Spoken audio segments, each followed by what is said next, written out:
Hello friends, this is your friend back with a new fanfic. What if Naruto entered the forbidden Holy Grail War? If you like this story, don't forget to like, share, and subscribe, and leave your thoughts in the comments. Now, let's start. The first rays of sunlight illuminated the inside of the household's deposit. A teenager named Shuru Emiya was found sleeping on top of a sheet settled close to a bunch of open electronic appliances. Redhead, not so small for his age, but not so tall either.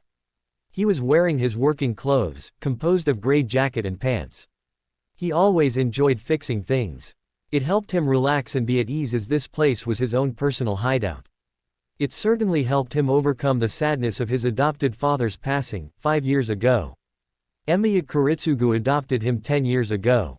Young 6-year-old Emiya Shuru, well, it wasn't his name at the time, though he forgot what his real name was and what his life was before being adopted, was found by his adopted father beneath a pile of rubble as consequence of a huge fire that happened in his hometown, Fuyuki.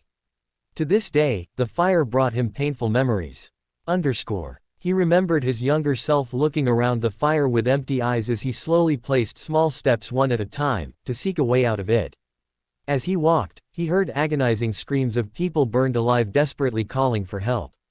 He also remembered how useless he felt at the time. He was 6 years old, for Christ's sake. How the hell could he try to save anyone? But the fact remained that he did not even tried to. He was selfish that day, but who in their mind could blame him? A part of him never stopped judging him, however. Even if by trying to help, he would have risked his own life, a part of him blamed himself for not at least trying to save someone. At some point, the pain became too much, and he fell on the ground. When he looked up in the sky, he saw what appeared to be a black hole in the sky. He remembered reaching his small hand in an attempt to measure the size of the hole with his hand. It was at this moment that his adopted father appeared in his life. The image of Kuritsugu's relieved face still vivid in his mind. The man had been crying as evident from the bangs below his eyes, but Shuru could see the relief in his father's face upon being able to save the small child. Kuritsugu managed to take Shuru to the hospital in time and saved his life. In fact, leaving the hospital was one of his first memories as his old life was gone forever. Strangely so, it never bothered him to know about it. The small boy had a blast living with his adoptive father. True, there were times when Shuru would be alone in the house as his father used to travel a lot for his work and usually took weeks and even months to return. As such, Shuru has learned a great deal on his own in how to take care of himself. He had found books in the public library that taught him how to cook. His father was hopeless in this regard, taught him how to do laundry, basically taught him everything he needed. Of course, Kuritsugu asked someone to look out for him. Fujimura Taiga was the granddaughter of a Yakuza boss, but Shuru did not need her help in the house. He merely enjoyed her company even if he sometimes wondered what was wrong with her. In the end, it was mostly him taking care of her needs than the other way around. Another subject in which his adopted father insisted was self-defense. At least it had started as such with kendo lessons from Taiga herself. In time, Shuru has developed from mere self-defense to giving his sister figure a hard time in less than 2 years' practice. So much so that Shuru had joined the kendo club, amongst other club, in his school and always excelled in it, even if personally the boy also enjoyed his time in the archery club. It always appeared that he was not even trying when he hit the center of the target every attempt. Kuritsugu also took the time to teach his son a couple of his crafts as a magus. The boy remembered how awesome he saw his father as upon hearing the man's line of work. Of course, his adopted father did not teach him much, focusing on some low-level spells and basic abilities that he believed his son needed to learn. Aside from those, Kuritsugu did not believe that Shuru would grow up to follow his steps. But, teaching him the basics of thaumaturgy and how to use the boy's magic circuits. Strangely so, his father found out that 2 specific abilities were the boy's favorites. Projection and reinforcement of the body and of objects as well. At first, his projections were like everyone else's. It was not a field that a magus focused on, so it did not take long for his creations to vanish. With time and practice, however, he managed to create items that lasted longer and longer, his record so far being an entire day. Since he knew from his father about his origin sword, the boy has been focusing his projections on swords. Every time he saw one in particular, he would use his ability to scan the sword in question and record it. He even had a book on historical swords and he could even use his imagination to project them, but not as perfectly. It worked better if he had visualized the actual item instead. It took very little time to do so and then he practiced projecting said sword to perfection, a plain simple katana he found inside the dojo, using the steps necessary to reproduce the sword to its most intimate detail. The first times he projected it, he tried hitting a tree on his backyard and the sword broke almost instantly after impact. It was then that the second ability came forward as the boy used reinforcement spells to harden the projected steel blades. He was surprised to see that by reinforcing the projected blades, he could even prolong its durability, getting his record up to a week before the weapon simply vanished. Aside from blades, Shuru could project and reinforce many other weapons and even managed to project a bow and arrow, but also reinforce both for added potency. He still remembered the look of surprise from his father when a projected arrow pierced a couple of trees in the house walls, before lodging at the neighbor's wall. The arrow even attempted to get inside but lacked the strength to do so. That was 6 years ago. He had only gotten better at since, though he rarely ventured in other crafts, aside from knowing the basics of bounded fields. His old man had always placed one around the house, so Shuru needed to understand the mechanics of it. It protected the house from strangers and trespassers and Shuru managed to tweak it a little bit, adding more layers of protection from time to time. Those who attempted to break in unannounced, would be convinced to turn and walk away. Back to the present, Shuru opened the door to the warehouse and went to the house dojo for some quick kendo exercises before making some breakfast for himself and his sister figure. He sighed in dismay as the woman ate like a glutton before running madly towards the school where she taught. Shuru placed the dishes on the sink and left his house, not after activating the bounded field. He was not aware of any threats, it was merely something that his father taught him to do every time he left his house. Shuru rather enjoyed his school activities, even though the level of competition had been lacking these days. He had no one to compete against either in kendo and archery. Even national championships proved little help to him. Because of this, to the outside perspective, the boy showed little effort but still was able to beat everyone. What he most enjoyed doing was helping his best friend Issei from time to time. Issei was the student council president and constantly bothered Shuru with fixing the school electronic appliances. "I appreciate it, Shuru. If you weren't her, I doubt the school would have the funds to fix these appliances." Adjusting his glasses with a smile on his face, Issei really felt at ease with his friend's company and his ability to fix electronic devices was only a boon. "It's no problem, Issei, this to me is like therapy." Normally, Shuru would not use his mage craft in front of others. His father warned him not to as there were associations out there that would target him if he got caught. Kuritsugu even provided a couple of books on magic history for Shuru to read. But he became so adept at using his skill that he merely placed his hand on the device and said his 2 words in his mind. "Trace on." It took less than a second for his own magic circuits to pass through the device, allowing Shuru to understand the problem and get started. As far as Issei was concerned, it looked like the boy had a thorough understanding on how each appliance worked. He could see the ease in which Shuru used his tools to fix VCRs, stereos, portable ventilators, everything really. It was simply marvelous to watch. "So, have you decided about quitting the clubs yet?" Issei smiled as he saw Shuru's shoulders slump. Ayako Mitsuruzi, the Archer Club's captain, kept trying to convince the boy to stay and even take on her job, but Shuru rarely displayed an interest in, merely going about his routine, hitting dead on every time, while looking like he was bored doing the dishes. The redhead had zero arrogance in his actions. Aside from Meitu Shinji, who was extremely jealous at his skills, Shuru got along with everyone quite nicely and even stayed late cleaning the dojos. He just didn't see any reason to stay if he was not challenged. Seriously, he was having a more challenging practice inside his own house, attempting to fire multiple arrows at a longer distance. If he were to show off like this at school, then he would never hear the end of it. It was the same with Kendo Club, but people there did not bother him as much as Archery Club. "I don't know, Issei, Mitsuruzi has been bugging me, but I'm not sure. It's simply not doing it for me anymore." Issei nodded, also acknowledging the redhead's prowess in archery. In his mind, Shuru had already made up his mind to leave. They will miss you, I'm sure. Shuru sighed, wondering if perhaps would be best to simply come up with an excuse and avoid the headache. Eventually, the bell rang signifying that the classes were about to start. Many hours later, the class ended and Shuru began his journey back home with a disinterested look on his face.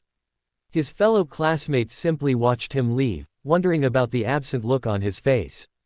Truth be told, the redhead did not find much interest in his own life, at least not like his classmates. He rarely did anything aside from going to school and train his abilities to perfection. He did all this, however, not because he believed that something would happen anytime soon and that he would need to prepare himself. He trained his craft and abilities so that one day he could achieve his dream of becoming a hero of justice. To this day, he remembered having this conversation with his father. A small boy dressing a kimono sit at the porch of his house next to his father while both were looking at the full moon up high. The boy talked about repaying the world since his father saved him from the fire by saving everyone. Shuru, it's complicated. Because you say that you wish to save everyone, however, when you choose to save someone, you also choose not to save another. The boy remembered looking perplexed at the explanation. It took some time for Shuru to understand what his father said, despite still believing it. No matter what he did, it was impossible to save everyone. True, it was a foreign concept in his mind. The moment he is faced with a tough situation, he would need to choose who deserved saving. To this day, it irked him to even think about it. It was not fair, he concluded. Everyone needs to be saved. Or else, he stopped that train of thought seconds before it even began. He would find a way. As he walked back from school, he then passed through a park that he has clearly seen better days. This park was built right after the fire that engulfed the city 10 years ago and almost killed Shuru. Shuru could feel the ominous energy in the air every time he came. The image of the fire burning in his mind every time also. Being a practitioner of magecraft, he could feel the energy that flowed in this place. As he felt the wind blow and the sun setting down, he slowly left the park towards the road that will eventually lead to his house. Once he stood up high, he turned to have a look at the city he grew up in. Using magecraft to improve his eyes, he could see the majestic lights of the city harbor as well from a great distance. Ever since he learned of the craft of reinforcing parts of his body using magecraft, Shuru spent a great amount of time practicing. His movements, his agility, even his senses were heightened. Of course, he never had someone to practice it against in order to see eventual deficiencies in his movements. For that to occur, he would have needed to know another magus and he did not know anyone. So, since this time at night, he was alone inside the house, the boy could be free as a bird to venture around the house's grounds, dashing in various directions and even mixing his abilities with tracing a katana in his hand. He began by picturing imaginary opponents. After a few fast strikes, the sword vanished from his hand as Shuru backflipped using a tree in his backyard. Immediately tracing a bow and arrows, he heightened his eyes in order to spot the target. Releasing 3 iron arrows in quick succession, he landed on the ground just as he heard the arrows lodging on the bullseye. He did this routine for at least an hour before wiping the sweat from his face. It was indeed liberating to let loose like this, he reasoned, as the smile never left his face. After the workout and a quick dinner, he took a bath and went straight to bed as tomorrow was another day. Drifting in his sleep, he started dreaming about facing strong opponents that he could test himself against. He dreamed about different swords used by heroic figures in the past from the time immemorial. Shuru was in a deep slumber inside his bedroom. The night was rather chilly as small gushes of wind slowly rocked the house's flora. From the outside perspective, it seemed as if he was having a peaceful sleep. However, if one would look closer, one could see nothing but sweat dripping from his face. Sometimes he took his training way too seriously and eventually got sore afterwards, even if it took little time to heal. No, the sweat was not due to an injury or a disease. He rarely had any disease for that matter, not even a cold. What was happening right now was due to his subconscious. It was as if he was in the middle of a bloody war as he could see armies wearing armor with each side attempting to overcome the other. He could hear the distinguished sounds of metal piercing armor and then flesh, while horses fell on the ground in dire pain having received the same attack as the rider. Echoes of cries could be heard as one by one, Shuru saw, fell on the floor with blood pouring from their wounds. It was quite agonizing scene to watch. He could also hear noises of sword fighting as well as images of noble warriors fighting against each other to the death. He could see their movements and their ferocity in battle. These fights were the ones that happened despite all the carnage around them. For all they cared, they were fighting alone at the top of a hill, except that said hill was littered with mangled bodies and weapons of all shapes and sizes. A different scene shifted as he could now see two other warriors facing each other. Strangely, their images were a blur so Shuru could not describe them. One was entirely covered in silvery armor and holding a gigantic sword. This warrior spoke with enough ferocity that Shuru doubted the other would be able to sustain the pressure. While the other sword was not small by any means, it certainly paled in comparison. Despite it all, he could see the grace in which the second warrior diverted the strong attack and followed suit with an attack of his own, greatly injuring the one with the silver armor, who, despite being clearly mortified by the attack, was too injured to continue the fight. Strangely, the one with the smaller sword simply stood watching as the other was escorted away, probably to fight another day. The smaller warrior then stood there and Shuru could see small traces of blue and small armor details in the man's chest and forearms. Said man then lifted his sword up in the sky as his troops screamed in triumph at his back. Shuru could see the eyes of the victorious warrior, and while witnessing its green fierceness, he could also see how empty they looked, just like his own was as he looked at the mirror.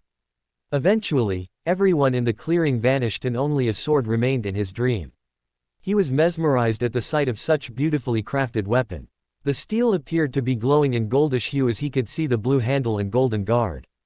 It was at this time that Shuru's eyes were wide awake as he took some time to collect his breathing. This was not the first time he had a dream similar to this one. Usually, it didn't have that many details, though.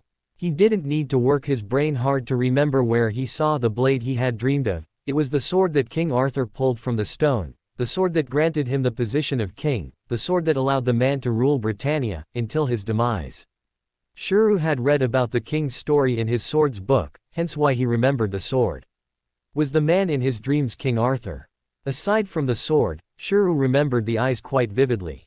Just how could Shuru see the man's eyes if the only experience he had was through a book that focused more on the sword than the wielder? Standing up from his futon, Shuru looked at the night sky from the window of his bedroom. The clock by his side indicated that it was barely 4 a.m. Despite it all, he didn't feel the need to sleep anymore. The images he saw in his dream kept playing and replaying in his mind. It was so real, he could feel as if he was right there back in time doing battle as part of King Arthur's army. He soon left his room and wandered around the house until he stepped foot outside into the backyard. The moon, while it wasn't full, did its best to somewhat illuminate the path in front of him. And the cool wind on his features brought some peace of mind. Tracing swords from a book was quite difficult as he couldn't use his ability to scan a book. As such, his projections based on imagination alone lacked structure. One time, he attempted tracing a famous samurai named Sasaki Kojira's sword after seeing from the book. While the colors were similar, it wasn't the same length as the man's nodashi. Closing his eyes, he envisioned the holy sword and tried to vision as much detail as he whispered the old mantra to improve his focus. Trace on. Basic structure, visualized. The sword began to appear out of thin air and materialized. Shuru's magic circuits went haywire at the level of focus in creating such a noble weapon. Component materials, duplicated. The sword started to glow in his hand. Accumulated age, duplicated. All process involved, exceeded. Bind my visualizations together to form a true sword. The ethereal glow of the holy weapon rested in his hand. Just as he opened his eyes, he gasped at the weapon. Shuru could feel the balance of the sword, he could feel the weight of the sword. Being a projection and based on his own imagination, it was hard to realize that he could have replicated such a fine weapon in its finest detail. None of his previous attempts were as successful as this one. What also bothered him was the amount of mana recreating this sword took out of him. When he used the ability with regular swords, it hardly took anything out of him, but this particular sword took quite a lot. It even made him winded afterward, using the sword as a clutch in order to sustain him. It actually took him a good 5 minutes for him to recover his breathing as he practiced his routine with the sword. He even recalled some of the movements that King Arthur made in his dream. Wiping the sweat from his forehead, Shuru figured that he had already done his morning routine. And the amount of mana he lost would take some time to be replenished. The sun was already rising, so Shuru went back to his room and placed King Arthur's sword inside his bedroom. Normally, it would vanish in a week or so, but considering the amount of mana he used, he did not know what would happen. Nevertheless, Shuru now knew that he was able to replicate Caliburn. He wondered if he had improved his ability or if it was just because he somehow dreamed of and saw the sword in action. Thinking about it and considering the amount of mana he used, it was reckless of him. The bounded field around his house was strong enough to keep outsiders from seeing inside, but a strong magus could feel the energy use if one was nearby. If he wanted to keep practicing like this, he would have to study on improving the seals that formed his bounded field. He would research after coming from school today. Shuru went for a quick shower, before starting breakfast. No doubt, Taiga and Sakura would come soon and he didn't want any of them to worry about moving a finger. Meitu Sakura first came into his life as a little girl in desperate need of escaping from the miserable life she had in her house. Shuru did not mind her coming every other day.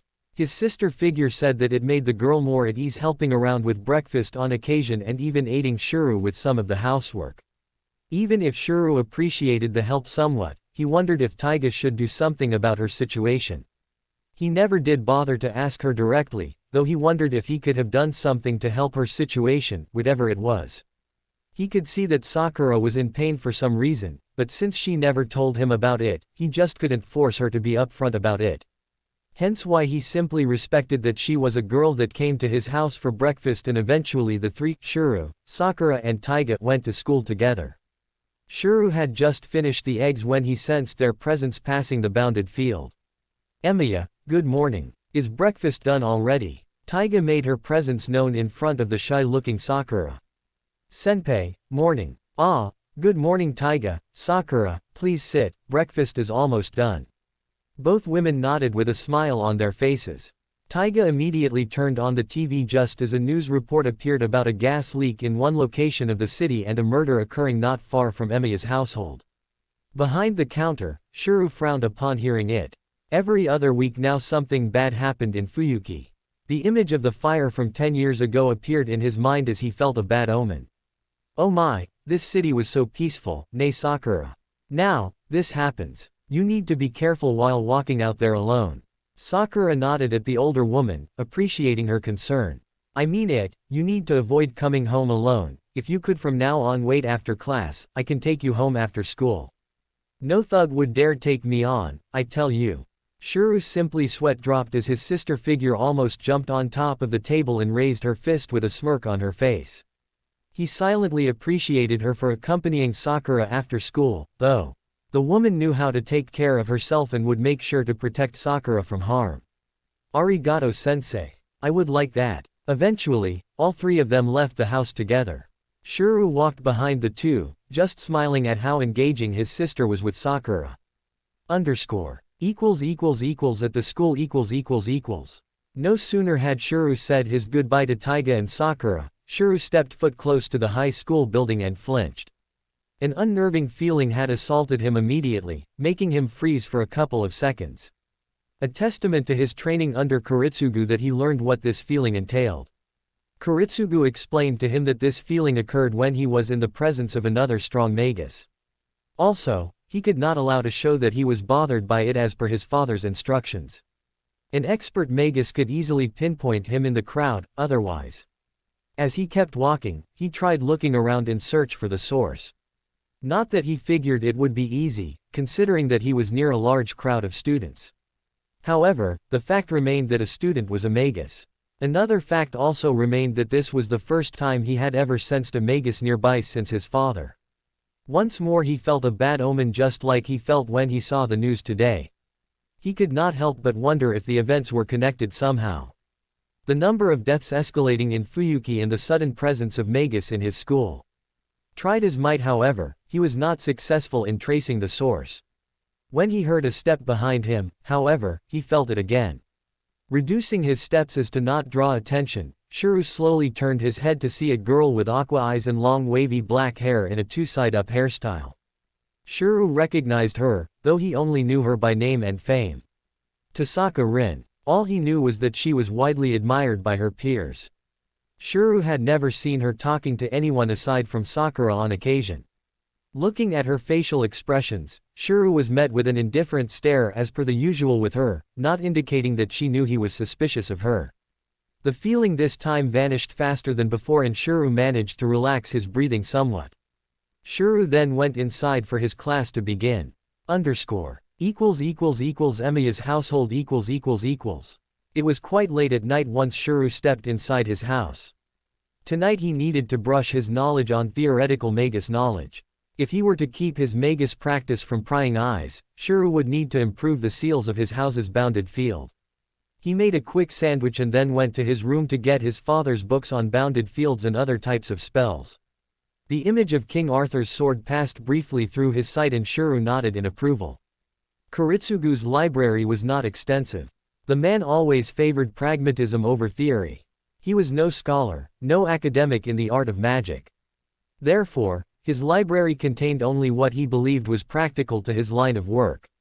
Selecting the book on bounded fields and another book, Shuru then went to his kitchen and started to study on ways to add more layers to the bounded field. According to the book, bounded fields could be as basic as simply alerting the creator of a presence and complex enough to block people from entering or leaving. The more layers he added, the more protective the field could become.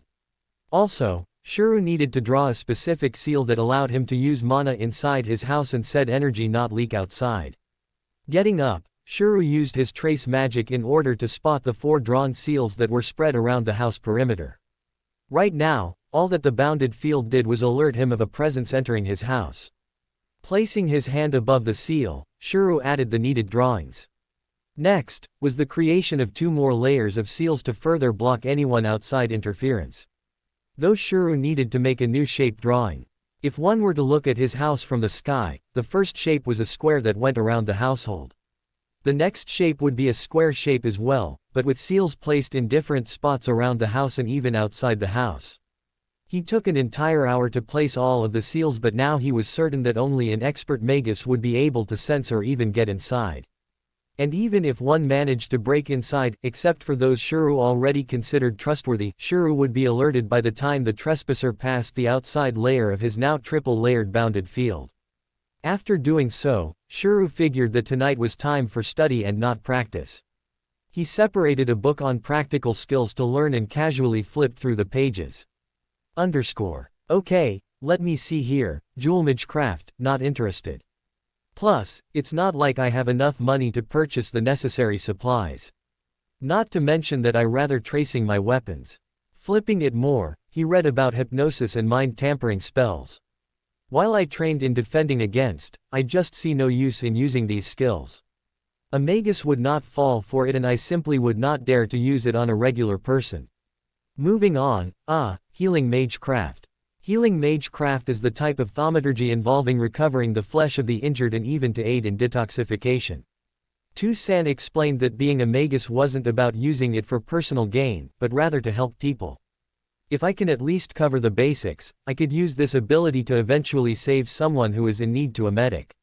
Let's see here, Healing Mage Craft consists of infusing one's mana through another person and focusing on the wound in question until the wound is cauterized. The provided mana forces the body to accelerate the cell's reproduction and help cauterize the wound. Open flesh wounds are easier to heal because the user can focus the spell directly on the bruised or cut area. Healing toxins from the wounded is considered a highly complex means of healing Mage Craft.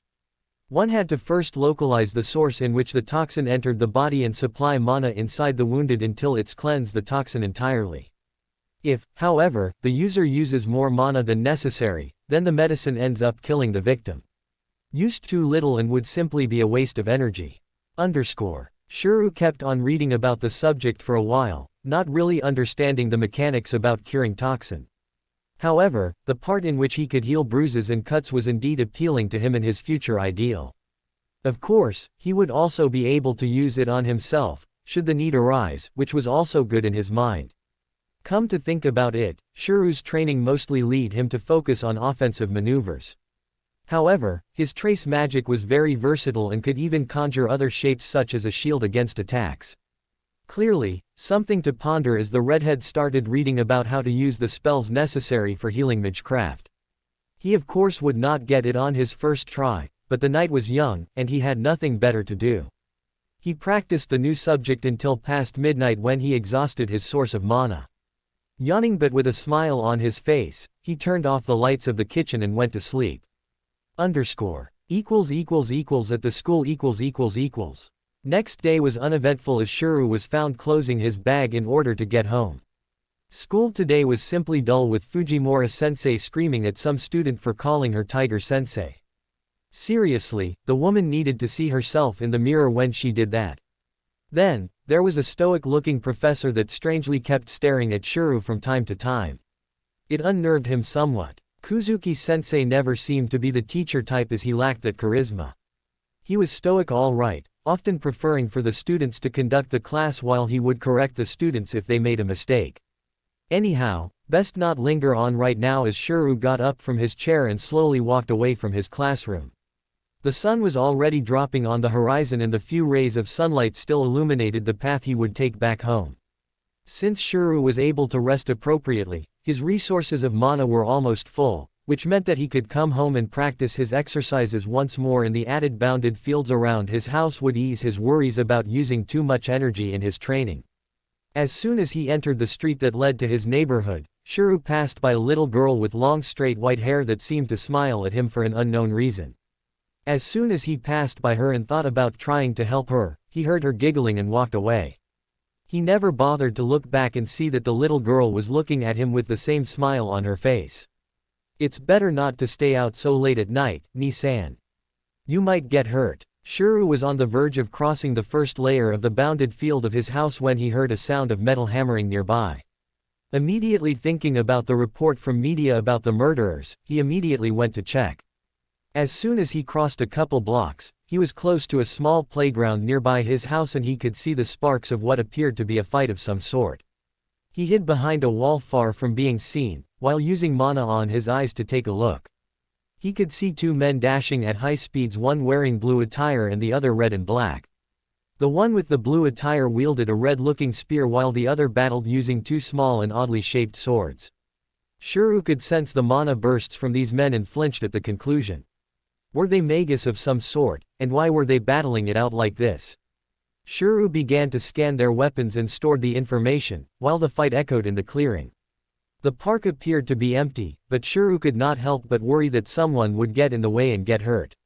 He searched some more and was able to see there was a third person there, simply observing the fight. From his vantage point, however, he could not see who. The fight between them carried on and Shuru's eyes could not help but marvel at their dance. The spear wielding appeared to be more suited for battle, but the other with the white hair managed to cover his ground. Still, the fight was happening at such a pace that Shuru found himself wondering if he could hold his own.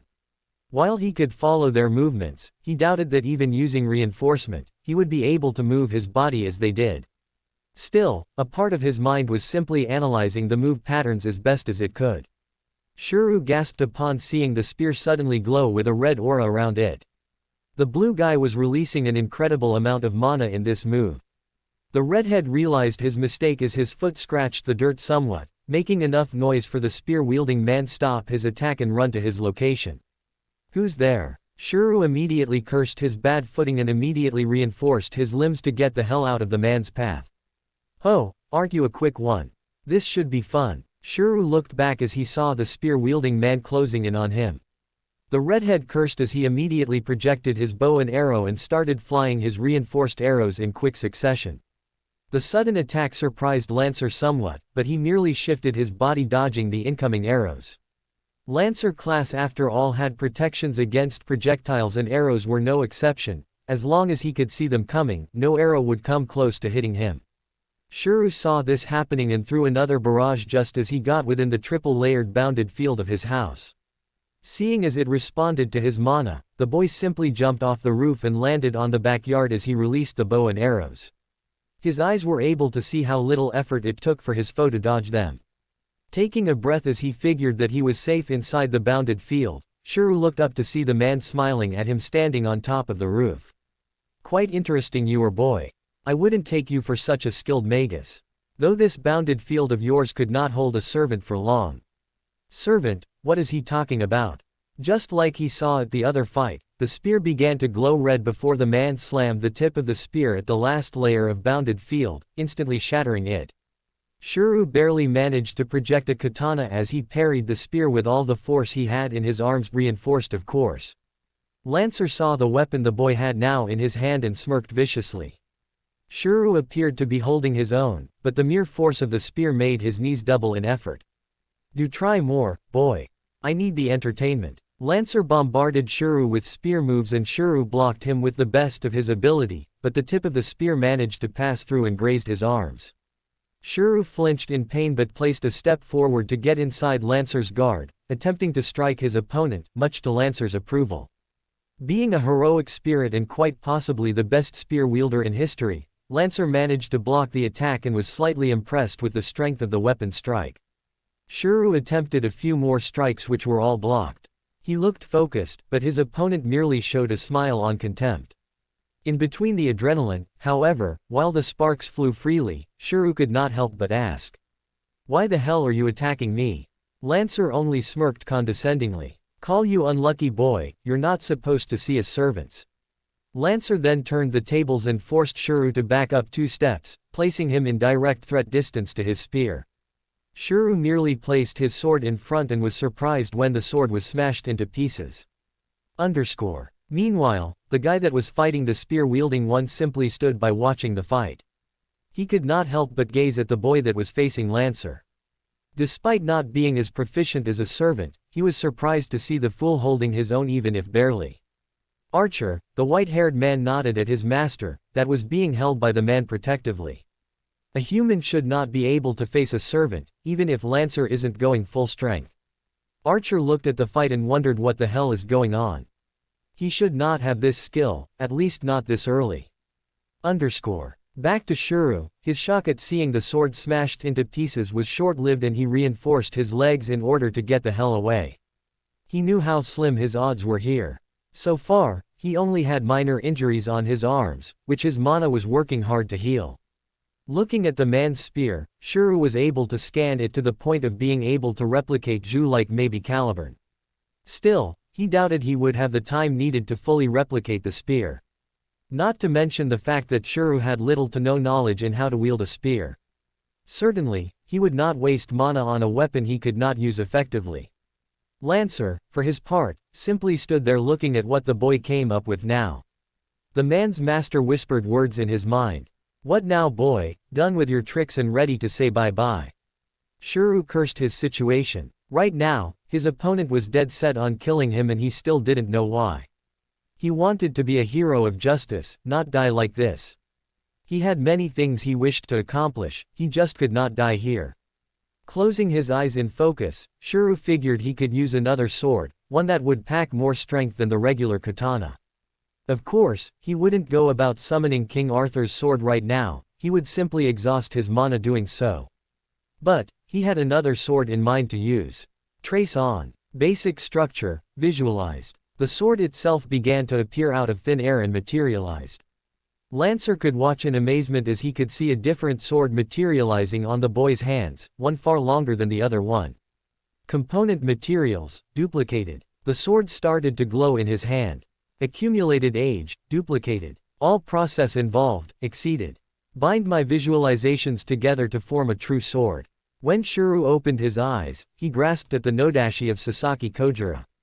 He could see that now he had done a great job, being able to trace a sword using his bare imagination. He figured that the adrenaline allowed him the necessary focus to do so. Getting pumped at the prospect of facing the man again, Shuru dashed quickly, closing the distance and swinging the long sword. Lancer became somewhat annoyed at having to adapt his stance to a bigger sword. He parried the sword strike with now a little more effort and started looking at the boy in a new light. He was even more surprised to see that the tip of the sword grazed his arm. Lancer increased his speed and managed to land a powerful kick on Shuru's rib cage that sent him flying. Despite the pain, he managed to use the momentum and skidded on the ground. Shuru cursed as he saw that the man increased the pace, forcing him on the defensive once more. This time Shuru could barely see the movements as he parried the strikes to best of his ability. He was receiving a great number of cuts now. One even made him flinch in extreme pain, making a deep slash on his torso. Adding insult to injury, Lancer even kicked the boy towards the open shed as Shuru's back slammed against the wall, spitting blood on the ground. He cursed his bad luck once more, not even paying attention to his right where a blue seal array started glowing. Lancer walked inside the shed with a smirk on his face. The kid made a good fight and even managed to draw blood, but it was over now. Checkmate, you have put up one hell of a fight, boy. Surprised me a few times. But a magus is not a match for a servant. For a moment there, I figured that you were the seventh. Shuru used the nodashi to try and stand as he wondered about what the man said. Seventh, what was that all about? But even if you are, this is the end for you. It's a shame, though, as something tells me that letting you grow stronger would allow us to fight once more. Real shame indeed. Lancer was already posed to deliver the killing strike as the spear glowed red once more. Shut up. Shuru looked at his soon-to-be killer with a curse, while tending to the almost mortal wound inflicted just seconds ago. It just couldn't end like this. I must live to fulfill my duty. I could not accomplish anything if I'm dead. A new resolve entered his mind as he made a fist in protest. I can't die here, Shuru screamed while Lancer moved in for the kill just as a strange mark appeared on Shuru's palm. Much less to a guy like you. Suddenly, a blue glow illuminated the shed as Lancer moved his spear to block a sudden incoming assault. A sword of some sort slammed at his spear, throwing him towards the garden. Shuru just stood here mesmerized by the sight of a new person suddenly coming to his aid. From what he could grasp, he was seeing a blonde-haired woman wearing a blue dress beneath a set of armor on her chest and forearm. Shuru's eyes then shifted to the woman's stretched hands and he could see what may look like a hidden sword, though he could only see blue smoke surrounding it. Just what the hell is happening here? Who is she and where did she came from? A look to his right and Shuru saw the sealing array on the ground. He could feel the excessive mana flowing from this woman just as he heard her voice. I ask. The woman released her arms and then turned to see him. Shuru was mesmerized immediately at such beauty. Are you my master? Master. Shuru simply stared at the woman's face and focused on her focused gaze at him. Servant Saber come in response to your summoning, master. Now Shuru remembered how the Lancer called himself servant. Was this woman another servant and she called him her master? Shuru now straightened himself with the help of the projected nodashi. Suddenly, Shuru flinched in pain as he grabbed his hand that had the strange signs. The woman called Saber then turned towards outside the direction where Lancer probably was. My sword, thus, will be on your side and your destiny is my destiny. The pact is sealed. Saber, then, left the shed and burst forward towards facing Lancer just as Shuru himself emerged from the entrance. He saw the woman continue their dance just like Lancer had with the other guy early on. This time, Lancer was deeply focused as one wrong move would mean his downfall. Also, since he had already had 2 fights, he wasn't at full strength right now and Saber could very well see it. You're faltering, Lancer. Immediately, a furious swing of sword and spear started and Shuru tried his best to follow, keeping his doubts for later. Saber, then, burst forward and slashed her weapon close to Lancer's chest, making him snarl at the woman. He then burst forward and thrust his spear forward only for Saber to dodge then slam her sword at his spear and throwing the spear upward, reducing Lancer's defense. She, then, moved for the offense and started landing slashes on the man's arms and torso. Shuru took the opportunity and managed to heal most of his wounds, while watching the fight in amazement. Saber's assault became too much for Lancer to parry and even his spear bended from the strike. First the master and now his servant, you keep changing weapons, keeping me on my toe, hiding your weapon. Saber kept her focus on the enemy, but glanced briefly at her master's sword. Apparently, her master had fought against a servant of Lancer's caliber and managed to come out unscathed somewhat. Interesting. What is it, Lancer? Standing still like that only smear your reputation. If you don't come to fight then I will. Lancer faced her for a while as he focused on healing his wounds. Answer me this first, Saber, is your noble phantasm a sword? Shuru immediately stored the expression for later. The amount of questions piled on. Saber, for her instance, merely smirked. Who knows, perhaps it is an axe or even a bow, Lancer. Lancer snorted and asked another question. Another question, then. Since this is our first meeting, Would you be interested in declaring this a draw? Your master caught me by surprise and I would have wished for us to have a proper fight some other time. Saber, on the other hand, had different plans. Nonsense, you will fall here, Lancer. Saber positioned her blade to strike, earning a smile from Lancer as he placed himself on a similar position that Shuru recognized all too well. Suddenly, the spear glowed red once more as Lancer directed his battle cry at Saber. Lancer dashed at Saber and unleashed his noble phantasm. Guy Bolg. Lancer sent his spear forward in order to release the energy of his attack, however he cursed when he took his eyes away from the boy. Saber was surprised as well when she saw the Nodashi spinning madly forward Lancer. However, while it deeply wounded the servant, it wasn't enough to stop the strong attack, though it managed to divert its trajectory. Saber saw the energy going straight towards her and managed to dodge. The strike barely grazed her stomach and lodged on the wall.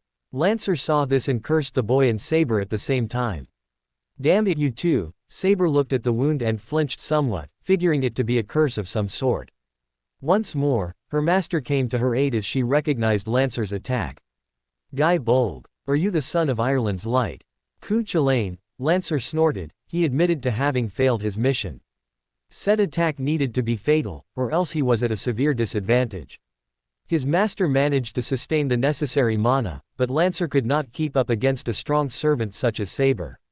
Suddenly, he received an order and snorted. Oh, my master is such a coward. Not unlike yours, Saber. My master needs me to come back. I hope we can face each other again. See ya, Saber, you two boy. Lancer said, before turning into astral form and vanishing just as Shuru approached Saber. He could see that the wound was closed somewhat. Are you okay? Who are you? Saber stared at Lancer's position for a while, before addressing her master. As you can see, I'm a servant of Saber class. She then smiled at him, catching Shuru by surprise. He couldn't help but admire such beauty. You can simply call me Saber, master. Shuru understood and introduced himself. Oh, I'm Shuru, Emiya Shuru. The last name caught Saber by surprise, but she disguised it. However, Shuru noticed that she reacted to his last name. So you're my master, then? Ah, could you not call me that, master? Sounds strange and I still have a lot of questions here. Saber nodded at said discomfort. So, I will call you Shuru. Yes, I very much prefer it. Saber then moved around the house when Shuru flinched at the pain in his hand. Saber caught his questioning look and answered his unvoiced question. Those are command seals, please avoid using them unnecessarily. You seem to have many questions here, but I will answer those to the best of my ability. Now, Shuru, please heal me. Shuru looked at her for a while and then nodded. He placed his hand close to the area where Saber suffered the wounded and applied mana to the wound. Saber smiled at him as she felt her energy returning up full. Even the curse of Guy Bolg was lifted somewhat. Right there, a nostalgic memory of her former second master appeared. Much appreciated, Shuru. Now, I must move on, there are two enemies nearby. Shuru blinked and remembered that the other guy must be nearby, so he's another servant. Saber immediately jumped on the rooftop and charged forward. Shuru immediately followed as he saw Saber attacking the servant in red, quickly overwhelming him and hitting him a deadly wound. He was on the ground instantly, before Shuru heard another woman shout a command. Archer, vanish. Shuru gasped as he recognized the voice. So Tasaka Rin is another master and her servant is Archer. With this, Tasaka Rin stood alone facing Saber and Shuru. Your orders, Shuru. Shuru turned to Saber and realized that she was waiting for his call. He could see Tasaka Rin looking at him in fear. Said look was odd in Shuru's mind. Was she expecting him to attack her or apparently order Saber to attack her? He just wasn't this ruthless. Even though he now remembered that his classmate was simply watching his fight against Lancer and did nothing to help him. Tasaka, you were watching my fight, weren't you? Why did you not step in and help me? I simply have too many questions right now, but I need that answered. The woman in question flinched at the accusation but had no answer.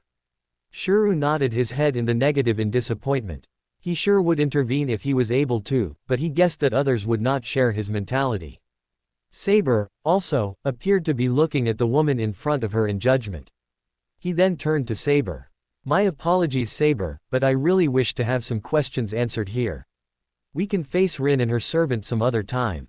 Saber, in question, kept facing Rin, daring her to move a muscle, before relenting. Although she believed attacking was the right decision here, her night judgment came forward and overruled it. Still, the fact that Shuru did not order her made her smile slightly. Emiya Shuru, such an interesting master. You are letting me go, Emiya. Rin was flabbergasted and Shuru simply nodded. Rin stood up and cursed the boy in front of him.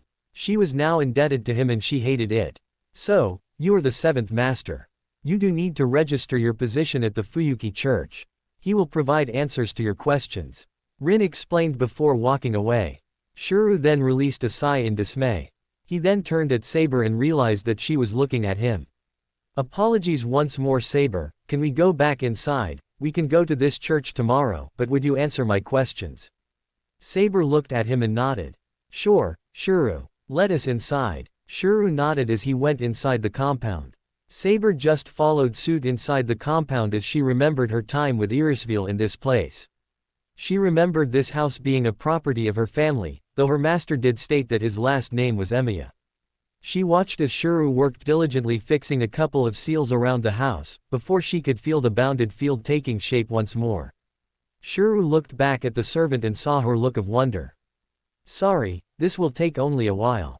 Recently, I had upped the security in my house so that I could train my craft without fear of people from outside.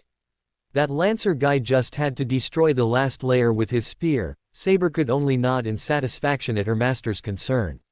His well-being was after all one of her main concerns. Yes, indeed, safety is a major concern, especially now. Shuru nodded with a frown. His life followed up a routine somewhat, and considering the dangers he faced right now and considering the almost certainty that either Taiga or Sakura would show up tomorrow, Shuru had to keep them away, at least until he had a firm grasp on what was going on.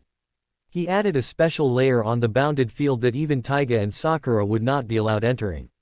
Instead, the bounded field will simply influence their minds as to believe that they had urgent things to do other than visit him. He knew it was harsh, but it would keep them from getting attacked by association to him. Plus, he would have time to sort things out somewhat. _= at the kitchen ===. Saber quickly settled for kneeling on a pillow close to the table as she saw her master going about the kitchen as if he simply belonged to the place. Eventually, he served her some tea and made a couple of sandwiches. Sorry there, Saber, I did not answer what you wished to have for dinner, so I made some sandwiches. Hope you like it. Saber blinked at the peculiar offer but nodded and grabbed one of the sandwiches and took a bite. Shuru nodded with a pleasant smile as he saw Saber's eyes widen as she had another bite. Glad you liked it. Now, if all possible, could we discuss about what this you called, Holy Grail War? Saber's eyes were closed as she happily ate her sandwich and then drank some tea.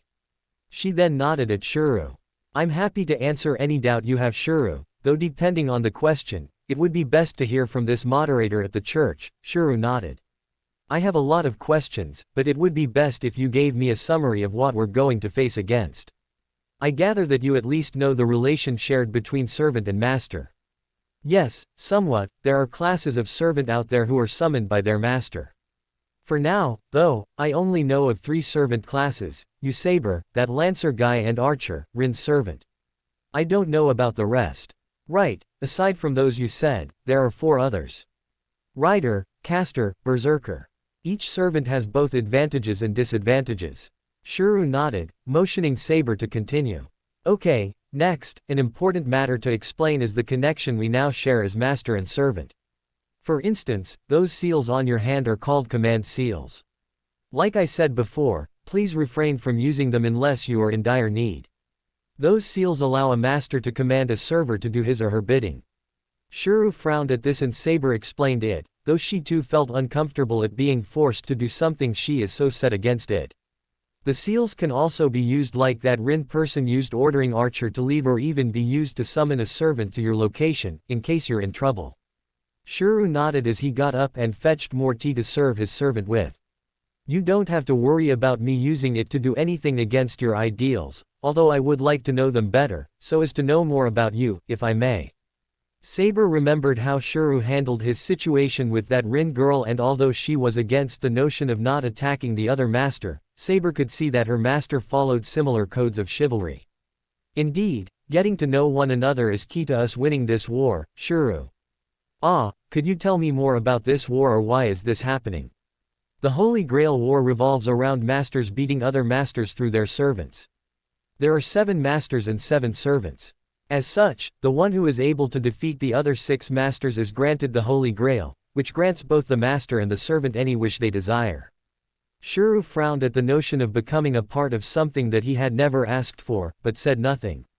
The Holy Grail conceived as servants in order to help the masters fight this war. We servants may look human, but in fact we are heroic spirits from the past. Shuru frowned his eyebrows as he looked at Saber, trying to figure out who her identity was. Saber smiled as she figured that Shuru must learn to keep some thoughts for himself. As I mentioned before, we now share a link between each other, so it's important to explain that also. We can for instance communicate with each other without having to be close, so you should know not to attempt to find my real identity without my consent. Shuru took a step back from his seating position, flinching at the sight of Saber turning from a relaxed visage to the look that she gave him now. If what she said was true, then somehow he must have shared his thoughts with her through this link. Sorry, got curious, that's all. Saber snorted, but continued. Our link is able due to you supplying me with straight flows of mana. By the way, I'm pleased to report that I have a capable master. Yeah, I believe I can provide you with more, it's just that fighting against Lancer really took a lot from me. The images of their fight replayed in his brain, and through the link, Saber was able to see her master's skills and how he was able to hold his own against a servant of Lancer's caliber. She was indeed impressed, though she figured that his sword play could use some work. Perhaps, she could help him fix them at least. She was also surprised at how adept Shuru was at archery, as he was able to fire successful and aim them at critical points. If Lancer wasn't impervious to projectiles, then Shuru would be able to use it more. Eventually, Shuru's doubts were solved somewhat and he yawned as he looked at the clock. Okay Saber, I will set a futon for you in one of the spare rooms. Tomorrow we can talk more about the next steps. Shuru stopped when he saw her visage frown in displeasure. Is something wrong? Even though you had placed a thorough bounded field in your house, a caster servant has the ability to break it easily and attack you. If I am to protect you, I need to sleep on the same room as you, Shuru. What, is such a thing necessary? Shuru immediately blushed at the prospect of having such a beautiful woman sleeping with him in his bedroom, and even a hero from the past. Yes, Shuru, it's necessary. Please don't fight me with this. It's my duty to protect you. Shuru's blush was still evident on his face, though he simply released a sigh. When she had that look on her face, it was either her way of her way. Okay, please follow me then, Saber nodded. As soon as Shuru opened the door to his room, Saber's eyes widened to impossible degree at the sight of something she had lost a long time ago. The woman had frozen as images from her past surged. Shuru looked at where Saber was looking and saw that her focus was on the sword he managed to trace, King Arthur's sword. He saw with deep worry how her eyes trembled in fury and then sadness. Saber walked towards the sword without even willing to do, as if she was drawn to it. Grabbing the sword, Saber was flabbergasted at the feeling of deep nostalgia. It was her blade all right. The balance, the weight, Shuru even gawked at seeing the sword resonate to Saber's touching. She was busy inspecting the holy sword before lifting it up. It was at this time that Shuru gasped as he saw her eyes lifting the sword, remembering his dream instantly. The eyes were unmistakable. Saber, are you King Arthur? Shuru immediately gasped as she pointed the sword to him with the sole promise of attacking him right there inside his room. Explain now. Master gulped as he could feel the woman's bloodlust directed at him. How are you in possession of my caldron? Shuru was at loss of words as he had such a hero by his side. Though he wondered if he was wise in lowering his guard right now. Shuru looked at the sword of his own making pointed threateningly at his life. Despite it all he could focus right now was on Saber's distraught demeanor. The link between them working furiously as Saber's thoughts betrayed her. This sword clearly brought only but pain in her life. He could see it as clear as day. Despite it all, Shuru simply did not try to abuse of her fragile state right now in order to search for answers. She would tell him if she wanted to. Saber, for her part, remembered who his master's father was and could not help but make assumptions about his motives. Saber, Shuru did as she wanted him to. Although the sword you now hold in your hand is Caliburn, it's not at the same time. He could see the woman narrowing her eyebrow in suspicion. No mere words would be able to convince such a hero from making wrong assumptions. So, Shiro resorted to simply closing his eyes and use his ability to trace another Caliburn in his hand, of course without the needed reinforcing spells he knows to make a complete and powerful replica. This time he had the desired outcome as Saber lowered the Caliburn in her hand and looked at the other one resting on Shiro's hand. Shiro could see, though, that her visage was more at ease. Now, though, as her mind became clear, Saber flinched as she realized the consequences of her actions right now. She had just threatened her master, she had just threatened the one person that could aid her in getting her wish. Shiro, I apologize for my actions. I'm sorry for accusing you, it's just, he urged her to stop talking, showing both of his palms at her.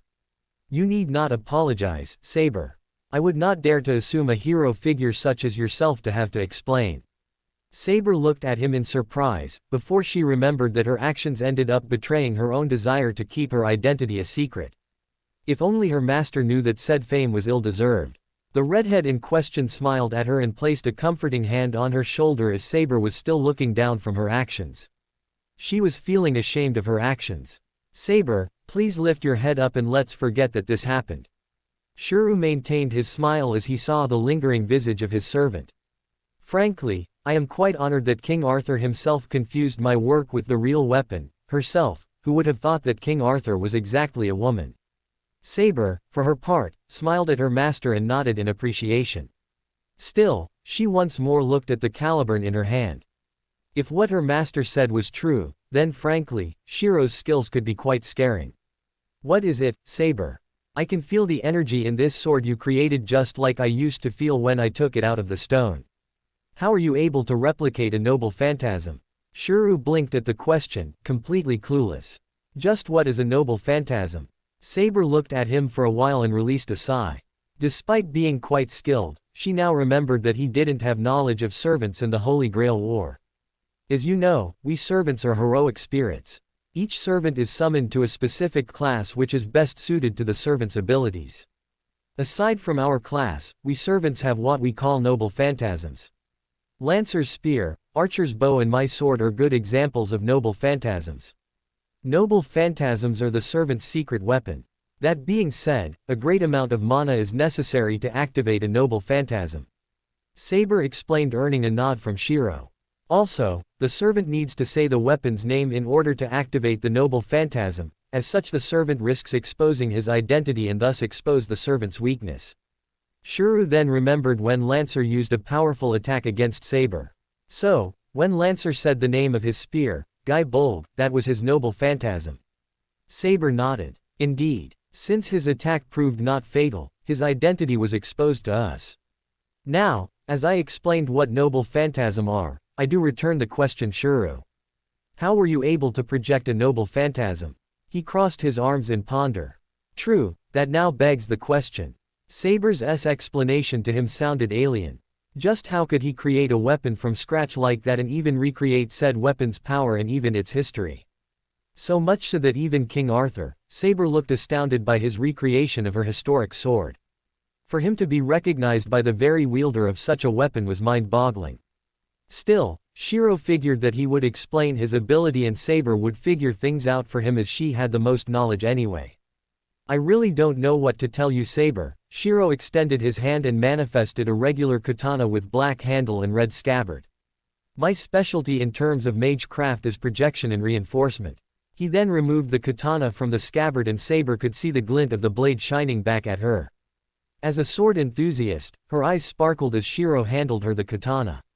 It was well balanced, that much she could tell just by holding onto it, while Shiro continued. When I look at a bladed weapon, I am able to register everything there is about it. So when I project it, it has the same capacity as the real one. Now Shiro was uncomfortable and Saber noticed it.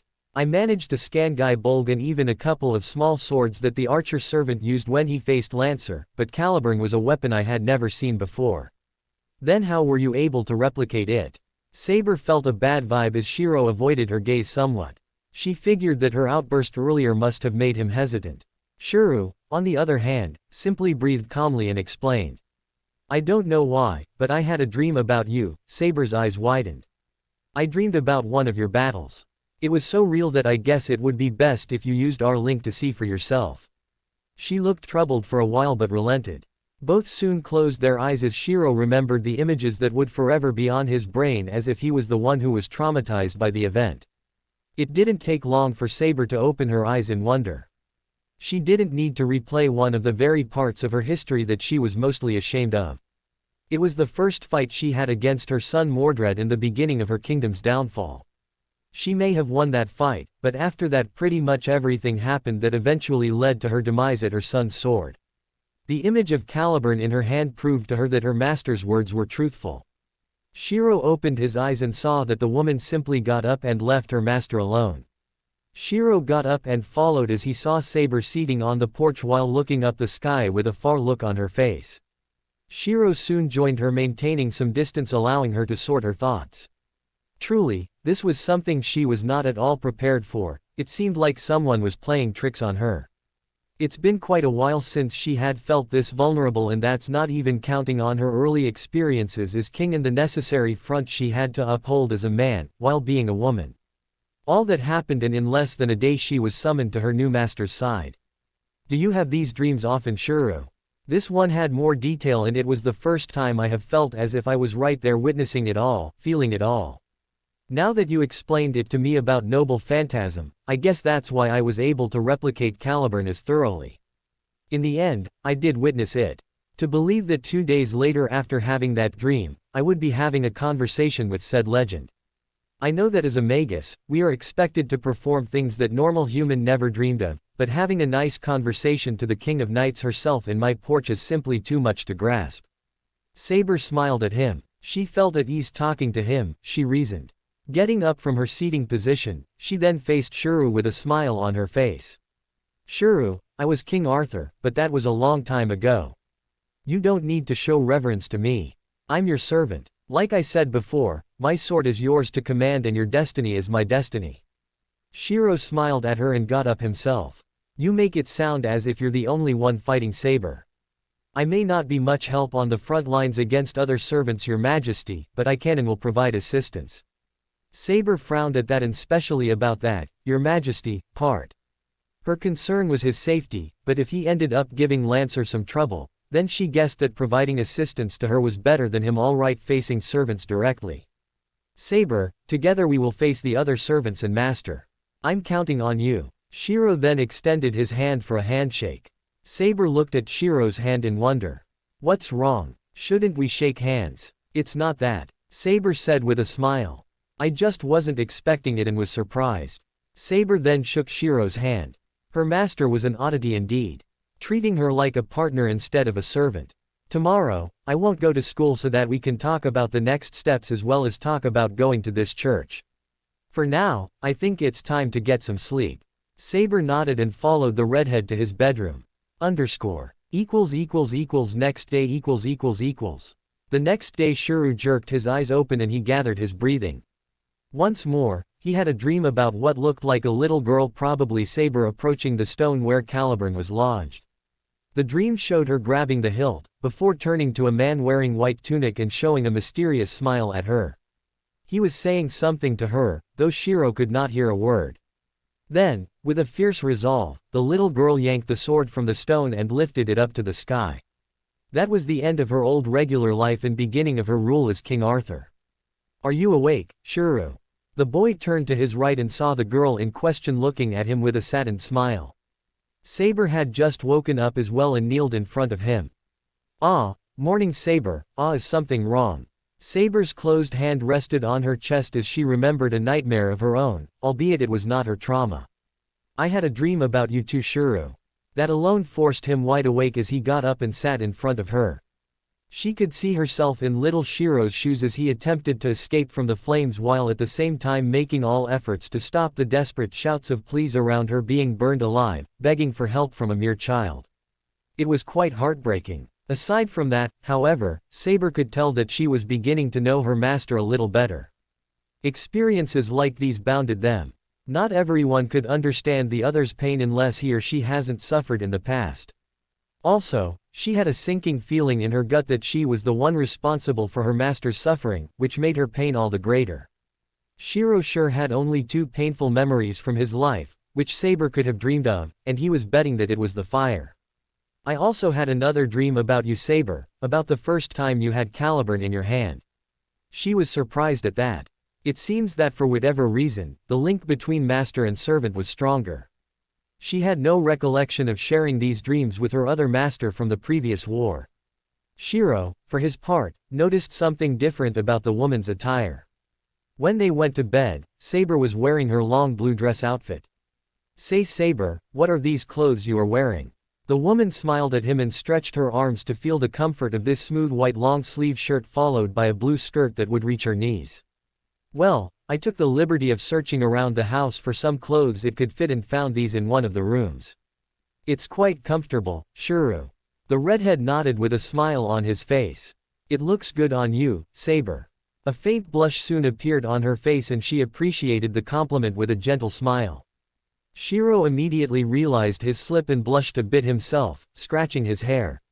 "Well, I guess I will go make some breakfast for us and we can talk about today." Shiro didn't want for her response, before bolting away from his room.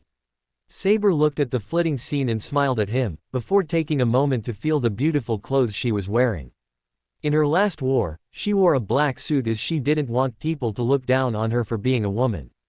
Now, as she pondered on her new situation and the fact that Shiro thought it looked good on her, she felt more elated at wearing it. For the life of her, she could not remember ever giving in to her female impulses. Before being a servant, she was a king. And before being a king, she was but a teenager with the dream of being a king. At the kitchen . Shiro could not help but smack himself unconsciously for being forward like that. It was an impulse really. After all, she did look good in that outfit. He was already finishing breakfast when he saw Saber looking serious. "Shiro, there are 2 presences approaching the house," the redhead nodded, glad that she changed the subject. "Yeah, one is my teacher from school Taiga and the other is Sakura. They will soon turn and walk away." It was one of the tweaks he had placed on his bounded field to convince trespassers, even those 2, that they forgot something to do and leave the premises. For the time being, it would be dangerous to involve them, not to mention that we now won't bother coming up with an excuse for why you're here. My teacher for some reason thinks she needs to protect me, although she can be quite clumsy. "Please Saber, can you place these dishes on the table?" Saber nodded and did just that as Shiro carried the rest of the items and sat on the opposite side of the table. He could see her eyes sparkling while looking at everything. "Sorry, I didn't know if you liked Japanese food or not. If you like, I can cook something of your choosing." Saber balanced her head in the negative. "It all looks and smells so good, Shiro." "Thank you." Saber took her sweet time savoring everything with a content smile on her face and even ordered seconds and thirds, much to the boy's pleasure. He always enjoyed when people appreciated his cooking. The woman was then offering a silent prayer of appreciation for the food before helping Shiro move the dishes to the sink and wash it. Saber could say for sure that her mana supply was bearing her highest level yet. With Shiro supplying her with more than enough, topped with her sleeping and having her master's delicious food. Now that that was out of the way, master and servant went back to the porch in order to discuss their strategy from here on out. Saber realized that her master enjoyed hanging in this place, so she would as well. "Okay now, how are to proceed now, Saber? Even if we both can feel mana, as servants have a better sense of when another is nearby. We still don't know about the identities and abilities of the other 4 servants and the masters, so everywhere you go, I go." Shiro nodded, already thinking on how he could take Saber to his school without warranting suspicion. "After we leave this church tonight, there is simply no telling if we will be attacked or not. But according to that Rin person, you need to register there first. Afterward, it's simply a matter of doing recon throughout the city and search for mana presences." The boy smiled, seeing the tactic simple enough. "Now, seeing as you will be aiding me, it's important that I know how you fight and even see your abilities." "Okay, how do you propose we do that?" For some reason, this time her smile sent chills up his spine. At the dojo . 2 hours later, the house's dojo was filled with grunting noises and wooden swords battling for dominance. Shiro could witness how brutal Saber was with a sword as she said she wouldn't go easy on her master. Seeing as he was able to fend Lancer, it would be insulting for a knight of her pedigree not to give it her all. Shiro had been practicing for many years his swordship and she could see that in his stance and his strokes. His stamina was also something to be commended as despite all the blood on the ground, he still stood ready for another go. It was exhilarating, just like sparring with her knights but with a different style of fighting. The last time they started, Shiro even managed to break her guard and force her on the defensive. The content smile on her face told just how much she was enjoying their little spar. She managed to hit his chest with the tip of her sword and sent Shiro flying towards the wall. He then kneeled to regain his breath, while Saber kneeled by his side. "Can we take a break, Saber? I need to catch my breath." "Sure, please rest for a bit. We will then move on to your other skill." Shiro laughed at his tutor, who would have thought that Saber was such a slave driver. He was happy to finally have a sparring partner. "Though I can state for sure that your training proved fruitful, Shiro. You showed little openings while attacking and managed to parry my strikes way longer than I thought. Plus, the way you released short burst of mana seconds before the strike, really increased the potency of the strike. Why do I get the feeling there is a but here? Well, I wouldn't be a good teacher if I focused on your flaws first, now would I?" Shiro smiled seeing how at ease was she right now. Now as far as weaknesses, there isn't anything movement-wise, but it is by no means less worrying. You seem to have little regard for defense while you attack. While it's fine to be aggressive in strikes, you have to account for the possibility of the enemy exploiting your aggression and turn it against you. Do you remember when Lancer came to me and I threw his spear upward? Shiro nodded at the memory. He was attacking her with somewhat reckless abandon and paid the price. We can certainly fix this flaw in our daily spars. Now, about your projection skills, yesterday you projected a sword in your hand. Do you need to imagine yourself holding it? Never tried differently, to be honest. Come to think about it, it was almost instinctive to project a weapon to be used in this fashion. If Saber's question proved valid. Trace on. The servant backed immediately upon seeing swords materializing out of thin air, hovering above her master. Shiro then looked up and saw that the swords just stood there as if waiting for him to give the order. He closed his eyes in concentration and hurled one of the swords towards the further wall of the dojo and was surprised to see the damage. Saber too looked flabbergasted at the scene before her. In truth, she was slightly scared at her master. Not only was he able to project noble phantasms but also able to hurl them from a distance like he would with an arrow. Immediately, Saber remembered seeing a similar ability from a rather annoying King of Kings servant from 10 years ago. She trembled in disgust at remembering said man trying to force himself on her. While she had the means to fight such a foe, she doubted that others, aside from Archer himself or Lancer, would be able to keep up with herself, much less with her master aiding her with this. Could it be that Shiro will be the one to help me with my wish? She was surprised when Shiro rubbed his forehead in pain, though. Of course, he was supplying her with mana and had been fighting against her for a long time now. Are you okay, Shiro? The redhead managed to nod with a brief smile. Just a small headache for overusing my magic circuits. I will be fine with some rest. Of course, it's also good to see your limit. Do not forget that you're supplying me with mana as well, so we can ascertain that 2 hours of fighting is the limit. Now, from the link we share, I was able to witness your fight with Lancer. Your ability with the bow and arrow is to be commended. Though I may have something for you. Shiro looked at her in wonder and could see her glistening smile, almost to the point of being quite devious. When I was king, the Welsh army had a special division of longbow archers. Each one of them could fire arrows up to 200 meters and fire them in quick succession as well. They were fierce warriors to face. Shiro looked at her lecture, wondering where she was going with this. Our link appears to be quite strong and you see what I see, perhaps you can see the bows in action and replicate it. We can try. Closing his eyes and focusing on his link with her, Shiro could see an archer carrying an impressively large bow made of crafted wood. Shiro could see as the archer placed an arrow in the bowstring and pulled it. When the arrow was fired, Shiro could trace its potency and speed. He could see the strength needed to pull the bowstring as needed and figured the need to reinforce his arm and shoulder. When Shiro opened his eyes, he used his magic and projected the weapon he scanned from Saber's mind. The woman in question grabbed the bow and inspected. She knew quite well the specs of this specific bow. It was quite heavy for her as a human to lift, much less to operate fully. The weight seemed all right, amazing. So it's true, any weapon you witness you can replicate it. That's quite handy, indeed. Shiro released the bow he traced and used his hands to sustain himself while lying on the floor. Saber, I guess we should call it a day. We are going to that church at night and I need to replenish mana to be ready. Saber crossed her arms and nodded, right after she heard Shiro's stomach complain. I guess it's time for lunch, huh? Underscore. Equals at the church equals. When night came, master and servant began their journey towards the church. Saber had her battle suit but hid her body beneath a beige overcoat. The streets were empty as they strolled towards the location. Saber just kept looking around in search for any threat their way. Eventually, the pair reached the base of a hill and Shiro saw a direction sign indicating the path up the hill. As soon as they started waking up the hill, both of them tensed. For Shiro, it was similar to the feeling he had when he set foot in the park. He would feel this bad omen which made his body tense.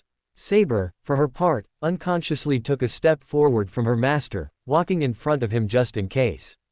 A couple of minutes later, they could see the church. In Japan, the Catholic religion was not as practiced, so this type of building just stood as a contrast to the city of Fuyuki. It was European in design and probably built here by immigrants, Shiro mused. He opened the gates that separated the hill from the church location.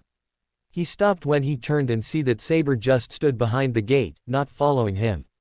I will be back shortly, Saber. I will call in case I need help. Saber nodded, silently relieved that her master understood her body language. She had bad memories of the man that her master will meet. As soon as Shiro opened the door he stepped foot inside and saw a man with shoulder-length black hair wearing a long trench coat. There was no light inside, bare the moonlight merely attempting to invade the dark and ominous-looking holy place. Welcome, may I assume that you're the seventh master? If Shiro was surprised he did not show. Rin could have called the man telling about him. My name is Kirei Kotomine. What is your name, seventh master? Emma Yashuru. Kirei like Saber focused on the last name and Shiro once more found himself wondering about his father's relationship with this war he was thrown into. The man could not help but laugh for reasons Shiro did not understand. I presume that you are Saber's master. Shiro nodded, miffed that the man knew so much just by looking at him. I see, so if you came here, then someone must have told you to. Do you have any questions or you simply came here to register with me as a master? I was indeed told to come here and register, Kirei nodded. But I also wanted to know about who you were and why should I come here in the first place. I was sent to this city in order to supervise the various Holy Grail Wars. Above being a overseer for the war, it's my duty to give shelter to masters who no longer have his or her servant. As you're probably or are not aware, this is the fifth Great Grail War. The last one occurred 10 years ago. As such, with this one, we have the shortest cycle ever. Each war was more brutal than the last, with masters willing to butcher each other indiscriminately, all for the sake of being granted the omnipotent Holy Grail. Wait, you said, 10 years ago. The image of Fuyuki fire surged instantly, earning a nod of recognition from Kirei. Indeed, the fire of 10 years ago was due to the results of the last Great Grail War, and it was the winner of the war responsible for what happened. Shuru cursed it immediately. Thousands and thousands perished in the fire, all because of some bizarre war meant for an egotistical reason.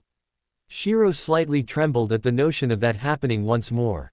He wondered why he of all people would be involved in this war. Now he knew.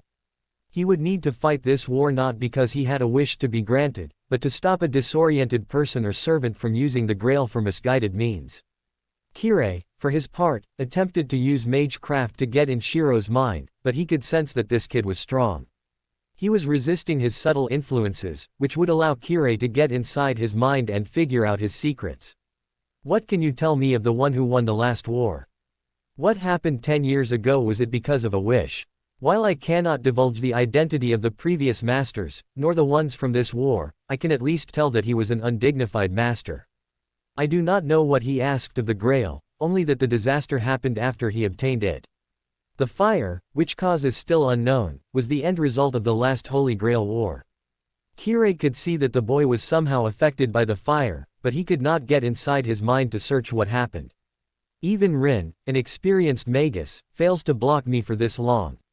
Shiro closed his eyes and then looked hard at the overseer, before bowing in respect. I thank you for explaining it to me, I will take my leave now. Kirei nodded with a smile on his face. Emiya Shiro, would you be related to Emiya Kuritsugu? Saber was looking around the premises when her attention turned to Shiro emerging close to the gates. She had felt the abomination trying to read Shiro's mind a couple of minutes ago and used her link to block his attempts. She was also able, however, to understand that Shiro now had a true reason to win the war if only to avoid anyone from using the Grail for misguided means, a noble quest indeed.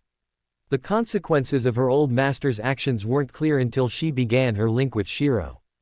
The only thing she remembered after attacking the Grail was to come back to that bloody hill and cry her heart out for the betrayal of her old master. In a way, her wish was the same as Shiro, winning the Grail in order to avoid dire consequences from occurring, such as her becoming king and permitting her kingdom to fall, in his case, another possible catastrophe. What do you think, Saber? She looked at her master for a while. He opened their link right before entering the church and thus he knew that she heard it all, including his thoughts. I understand your reasons for wanting to win the war, Shiro, and I concur. Since you have trusted me with your reason for fighting in this war, it is my oath as a knight to divulge my reasons. Shiro looked at her and she could see that he was now focused on her. He nodded in the negative, however. He had no right to demand any sort of explanation from her. Saber, I trust you enough to know that whatever wish you have is a noble one. You don't need to tell me if you don't wish to. Now, together, we shall win this war. Count on me to help you. Once more, Shiro extended his hand for another handshake. Once more, he surprised her by showing complete faith in her. Once more, she obliged and shook hands with her master, until she turned abruptly and became on guard. So, have you finished your conversation? Shiro turned to the strange voice as he saw that little girl that was close to his house minutes before he was attacked by Lancer. Standing behind her was a colossal, statue-like man who is described as a black giant. Shiro could see the entity's sword and recorded, while Saber released her cape and positioned for battle. Berserker, Shiro saw Saber and then turned back to the now revealed Saber. What can you tell me about that weapon? Saber must have known he had already scanned the weapon. It's nothing out of ordinary, it looks to be a simple axe sword made of nothing but rock.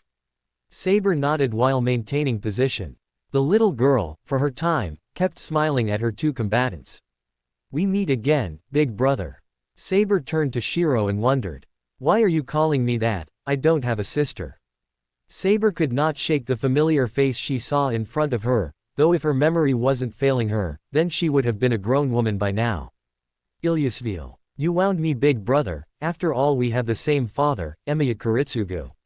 Shiro took a step back and once more came his father into the picture. Shiro really wished that his old man would fix his loose ends or at least told him about it. Now, seeing as we're enemies in this war, big brother, I guess it's time for me to kill you. Get them, Berserker. Shiro and Saber became on edge just as the huge black man screamed in anger and flexed his muscles. He immediately jumped to attack and the jump itself made holes on the ground from the sheer force.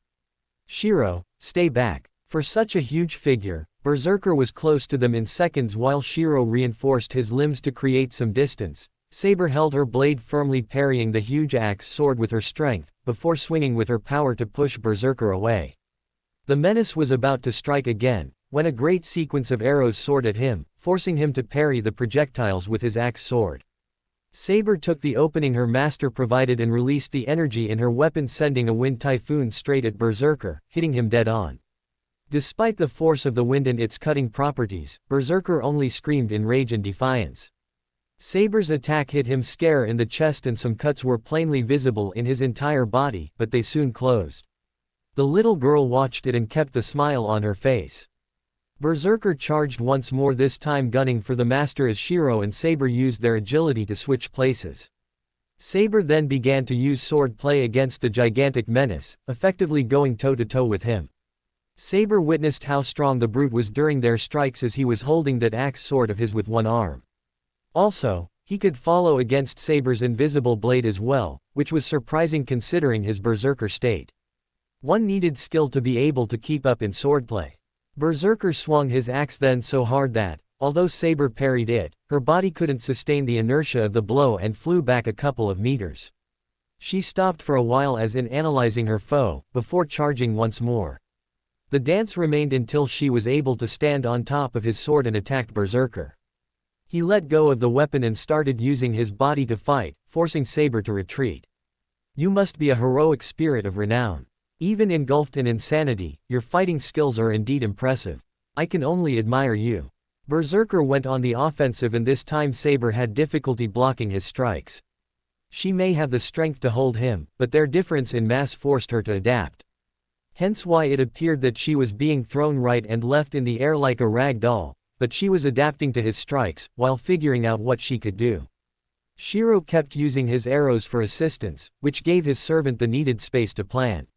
Facing him in an open field is not suited right now. Turning, she saw the cemetery and immediately pushed him there using a strong mana burst. The obstacles there would make sure to stop the swing of his sword, so she could have the advantage there. Shiro soon followed with his longbow and stopped before seeing what appeared to be blue energy birds attacking him with considerable speeds. Sharpening his eyes, he cursed seeing the master keeping him occupied from helping Saber. He didn't have time to play with her. Immediately pinpointing her position, Shiro summoned a katana and charged forward with impressive speeds. Ilya saw him coming at high speeds and backed away. She just wasn't counting on him being this fast and aggressive. She tried using her familiars to stop his advance, but comparing to Lancer and even Saber, those might have been moving in slow motion. Shiro smashed his reinforced katana, slicing Ilya's familiar one by one, while advancing. The little girl even attempted to turn her birds into angelic swords and hurled them at Shiro, but he dodged them until he was at striking distance. It was at this time that he saw Berserker appearing behind him to protect his master. Shiro cursed at his lack of attention to his surroundings and immediately poured every bit of energy in his legs to back off. He could see the huge axe sword coming at his torso and knew that he wouldn't be able to dodge in time. He would need to reinforce the point of impact and brace himself for the pain.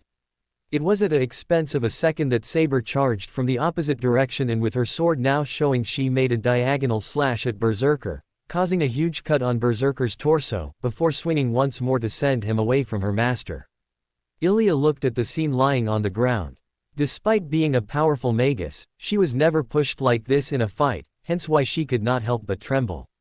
Granted that she had never needed to, considering that Berserker would deal with anyone for her. However, these two had managed to take one of Berserker's lives and without even showing fatigue. "Are you okay, Shiro?" Saber stood by his side as he nodded at her in thanks. "Thanks for the save. That would have hurt a lot." Saber smiled as they both faced Berserker together side by side. "Is he dead?" Saber kept her focus however as she saw Berserker literally come back to life. Shiro looked in astonishment. Just what will it take to kill him? Shiro released the katana he was holding, before projecting Berserker's own sword to use at a distance and better aid Saber. The projected axe sword started spinning menacingly on top of his head, which earned a fierce nod from Saber. Her master was crafty. Berserker screamed at them once more, this time with nothing but rage. Saber and Shiro both created some distance and Shiro was about to hurl the projected axe sword at Berserker, before they saw the servant kneel and grab the shaken little girl master. Once Ilya was safe in her Berserker's hands, she stopped shaking and addressed the two. "I was impressed that you managed to take one of Berserker's lives. Though you would need to kill him at least 11 more times. Certainly, you know the legend. The Greek hero Heracles had to make 12 chores to pay for his sins and as a reward, he was made immortal. It's Berserker's noble phantasm, God Hand. Hence why he can't be killed that easily." Saber and Shiro flinched at that. No wonder Saber admired the huge man's skills. He was a figure of legend even before her time.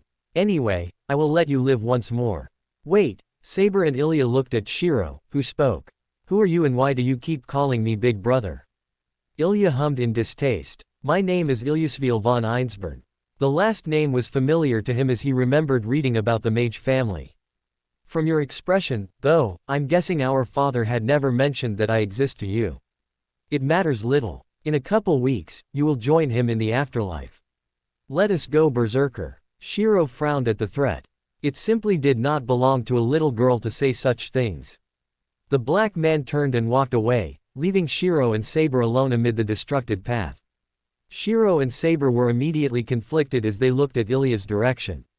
Saber sighed, remembering how caring and nurturing was Ilya's mother. For her daughter to become like this.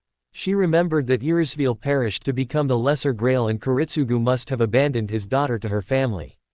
Well, at least it explains how she became like that. Saber knew that the Einsburns never agreed with Irisvil and Kuritsugu's relationship. They must have polluted little Ilya's mind, then. Shiro for his part wondered why his old man had never mentioned that he had a daughter. Saber could feel her master's distress and placed a comforting hand on his shoulder. Shiro turned and saw the look on camaraderie smiling back at him. "You did good, Shiro. I'm sorry that he escaped from my grasp. No need to apologize. You were right. When I attack, I don't take defense into account. Next time, I will be more attentive to my surroundings." Saber found wisdom in her master's words. It proved that he was listening to her teachings. Seeing as there was no more danger around, the pair walked back home. Shiro needed the rest and Saber could really use one of her master's delicious meals right now. Above all, though, she could not help but smile at her master. He held his own against a menace such as Berserker and maintained his confidence in her, not only in providing assistance but allowing her to deal with Berserker. Such feeling brought her back to her times in Britannia when she faced war alongside her fellow knights. Right now, she could see Shiro dressed in a shiny silver armor and a black cape with a longbow stretched to his back as he rode a beautiful black stallion next to her, marching towards the unknown. Saber had no doubts in her mind that she will enjoy every minute of this new partnership with her master. That's it for part 1 of Naruto in the Forbidden Holy Grail War. If you enjoyed this epic crossover storyline, don't forget to like, share, and subscribe for more Naruto What If fanfics. Comment below, what legendary weapon should Naruto forge next? See you in part 2.